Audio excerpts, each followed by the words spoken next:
Bismillahirrahmanirrahim. Assalamualaikum warahmatullahi wabarakatuh.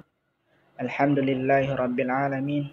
Assalatu wassalamu ala asrafil anbiya'i wal mursalin wa ala alihi wa sahbihi ajma'in. Allahumma sholli ala sayyidina Muhammad wa ala ali sayyidina Muhammad. Baiklah, pada kesempatan kali ini kami akan menyampaikan sebuah hasil diskusi kami mengenai tentang ilmu ma'ajim yang berkaitan tentang maharatul kasfi anil lafaz. Jadi keterampilan menemukan kosakata dalam kamus bahasa Arab. Baiklah, saya di sini bukan sendiri, tapi ada rekan saya sendiri Febri Saputra, dan rekan saya itu Sapira Deska Esni. Dan dalam mata kuliah ilmu ma'ajim ini yang dibimbing oleh dosen yang terhormat Pak Farid Hakim SHUM MA. Baiklah, untuk materi pertama saya sendiri akan menjelaskan.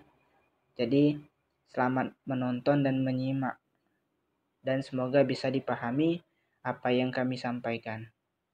Sebelum mengenal lebih jauh tentang keterampilan menemukan kosakata dalam kamus bahasa Arab, terlebih dahulu kita mengenal apa itu kosakata. Jadi, kosakata atau al-mufradat merupakan himpunan kata tersusun dari beberapa huruf dan memiliki sebuah makna. Biasanya kosakata termuat di dalam beberapa kamus. Dan juga ada beberapa makna tentang kosakata. Di sini dijelaskan ada dua makna. Yang pertama itu makna denotatif. Jadi makna denotatif itu sendiri adalah makna konseptual atau makna sebenarnya. Dan yang kedua yaitu makna konotatif. Jadi maksudnya di konotatif sini maknanya yaitu makna kiasan. Selanjutnya di sini ada tentang jenis-jenis kosakata berdasarkan fungsinya. Jadi yang pertama itu ditinjau dari segi fungsi. Kosakata dapat dibedakan menjadi dua antara lain. Yang pertama yaitu al-mufradat al-mu'jamiyah, yaitu kosakata yang mempunyai makna dalam kamus, seperti kata baitun, komarun, dan kolamun, dan banyak contoh yang lainnya. Dan yang kedua yaitu al-mufradat al-wazhifiyah. Jadi kosakata yang mengemban suatu fungsi tertentu, misalnya huruf al-jar, asma al-isyarah, asma al-mausul, dan domir, dan lain-lain yang sejenis dengannya. Tadi sudah dijelaskan tentang jenis kosakata berdasarkan fungsinya, dan sekarang masuk ke dalam jenis-jenis kosakata secara umum. Jadi pembagian kosakata dalam konteks kemahiran kebahasaan. Yang pertama yaitu kosakata untuk memahami atau understanding vocabulary, atau baik bahasa lisan istima maupun teks al-qiraah.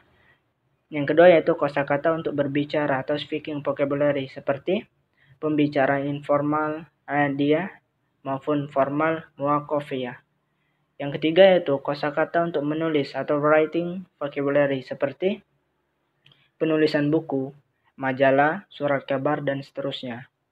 Yang keempat yaitu ada kosakata potensial, terdiri dari kosakata konteks yang dapat diinterpretasikan sesuai dengan konteks pembahasannya. Dan yang terakhir yaitu ada tentang kosakata analisis, yakni kosakata yang dapat dianalisa berdasarkan karakteristik derivasi kata untuk selanjutnya, dipersempit ataupun diperluas maknanya. Selanjutnya di sini ada tentang pembagian kosakata menurut maknanya. Jadi yang pertama itu kata-kata inti atau content vocabulary, seperti kata kerja, kata benda, dan lain-lainnya. Yang kedua yaitu kata-kata fungsi atau function words, seperti huruf jar, adawatul al-istifham, dan seterusnya juga. Yang ketiga yaitu kata-kata gabungan atau cluster words, seperti kata raghibun dalam berarti menyukai bila kata tersebut dipadukan dengan fi menjadi raghibun fi. Sedangkan bila diikuti dengan kata an menjadi raghibun an, artinya pun berubah menjadi benci atau tidak suka. Dan juga bisa dilihat dari pembagian kosakata menurut karakteristik katanya atau takhasus. Yang pertama yaitu kata-kata tugas, service words, yaitu kata-kata yang digunakan untuk menunjukkan tugas baik dalam lapangan kehidupan secara informal maupun formal dan sifatnya resmi. Yang kedua yaitu ada kata-kata inti khusus atau special context words. Kosakata ini adalah kumpulan kata yang dapat mengalihkan arti kepada yang spesifik dan digunakan di berbagai bidang ulasan tertentu. Biasanya juga disebut local words atau unality words. Dan bisa kita lihat juga dari pembagian kosakata menurut penggunaannya. Jadi yang pertama itu kosakata aktif atau active words, yaitu kosakata yang umumnya banyak digunakan dalam berbagai wacana, baik pembicaraan tulisan atau bahkan banyak didengar dan diketahui lewat berbagai bacaan.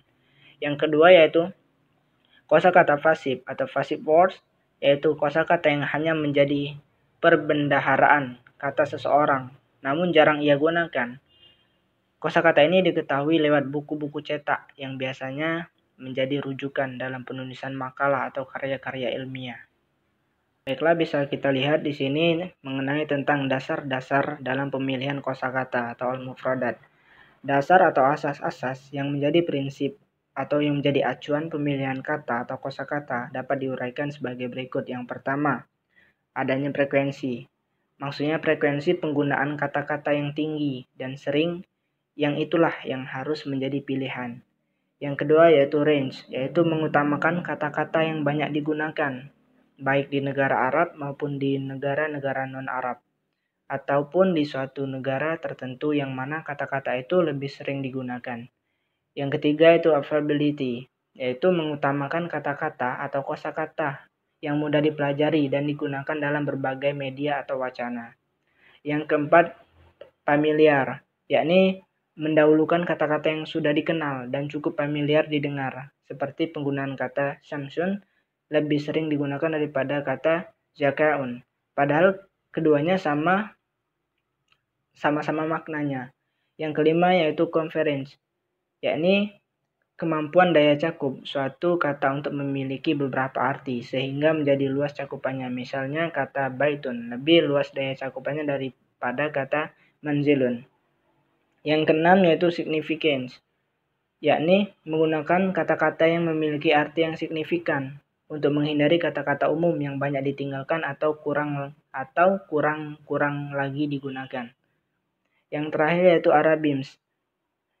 Di sini maksudnya itu mengutamakan kata-kata Arab dari kata-kata serapan yang diarabisasi dari bahasa lain. Misalnya kata al-hatifun, al-mazyayaun, al-tilfazun. Secara berurutan ini harus diutamakan pemilihannya daripada kata at-tilfun, ar-radiyun, dan at-tilfaziyun.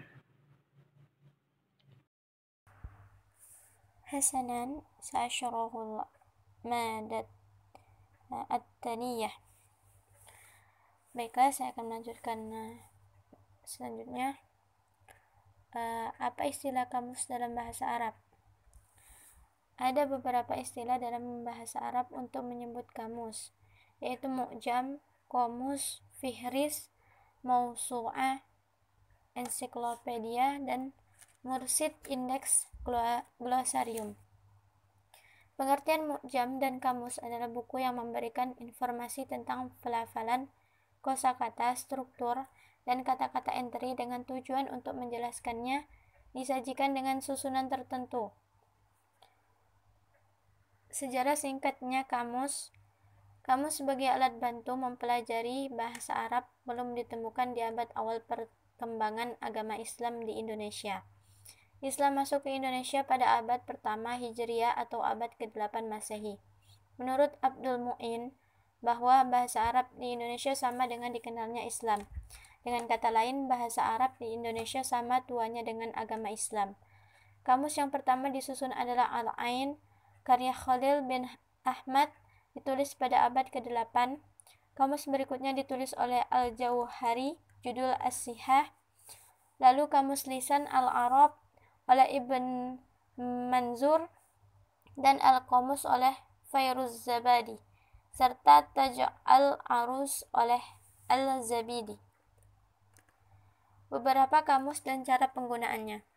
Yang pertama, kamus Eka Bahasa. Seperti munjid, cara penggunaannya diantaranya pencarian katanya dilakukan berdasarkan alfabet Arab dan berdasarkan kata kerja dasar. Maknanya juga diartikan dalam bahasa Arab juga. Yang kedua, kamus dui bahasa. Misalnya kamus Indonesia Arab Al-Munawwir. Kata-katanya tersusun secara alfabetis, juga disusun berdasarkan kata kerja dasar Indonesia dan artinya menggunakan bahasa Arab. Kamus dui bahasa lainnya adalah Kamus Arab Indonesia Al-Ashri yang katanya disusun secara alfabetis, tetapi pencariannya tidak menggunakan kata dasar, melainkan kata benda yang dituju, artinya menggunakan bahasa Indonesia. Yang keempat, Kamus tiga bahasa, yaitu Kamus Arab Indonesia Inggris Al-Fikr, kamus yang disusun secara alfabetis, tetapi pencarian katanya tidak seluruhnya menggunakan kata kerja dasar, melainkan kata benda yang dituju langsung. Yang kelima, kamus istilah untuk bidang pendidikan dalam Dictionary of Education. Yang keenam, kamus tiga bahasa lainnya yang terdapat dalam The Unified Dictionary of Linguistic Communicating Terms, English, French, Arabic, dan juga kamus kontekstual. Masing-masing kamus ini disusun pula secara alfabetis. Beberapa kaidah dalam mencari kata dalam kamus Arab. Yang pertama adalah bersihkan dulu atau hilangkan huruf-huruf ziyadah tambahan. Misalnya, istighfara. Hilangkan huruf-huruf tambahannya dan kembalikan ke asal katanya, yaitu ghafara. Yang kedua, kembalikan ke bentuk asalnya ketika berbentuk jamak atau musanna ataupun musyitak. Misalnya, muslimuna, maka kembalikan ke bentuk asalnya, yaitu salama muslim. Jika pada fi'il madi mujarrad alif akhir, maka cari huruf aslinya dengan 3 metode berikut. Yang pertama, dikiaskan ke bentuk mudhari'nya, yaitu yajari, yajri, yang berasal dari kata jaro, maka cari di kamus dengan kata jim, ro, ya. Yang kedua, kembalikan ke bentuk masdarnya. Misal, yas'a berasal dari kata sa'a, bentuk masdarnya sa'ayan, maka cari di kamus dengan kata sin, ain, ya. Yang ketiga, kiaskan ke bentuk jamaknya, seperti rodo, ridwan, maka cari di kamus dengan kata ro, do, sama wa, wow. Kemudian kaidah yang terakhir adalah jika ada huruf yang bertukar tempat ataupun huruf yang terhapus, maka kembalikan ke kalimat asalnya. Misal, wasofa berasal dari kata sofa, dan ya sa berasal dari kata aisa.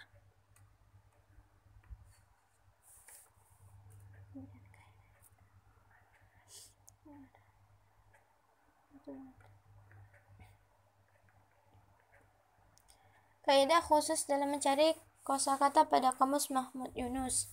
Yang pertama, lihat abjad dalam huruf hijaiyah yang berurutan, karena kamus ini disusun berdasarkan abjad hijaiyah yang teratur. Yang kedua, pahami bentuk kata baik berupa fiil, kata kerja maupun isim kata benda.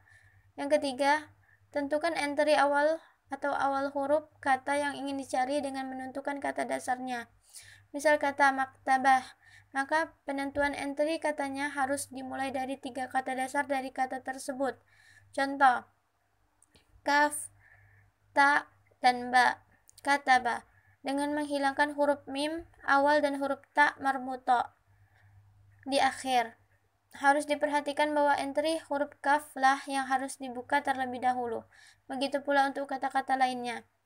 Yang keempat, kata kerja harus diperhatikan seperti fi'il madi maupun fi'il mudhari'.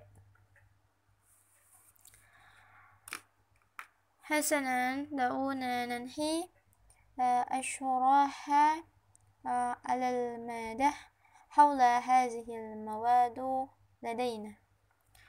Wassalamualaikum warahmatullahi wabarakatuh.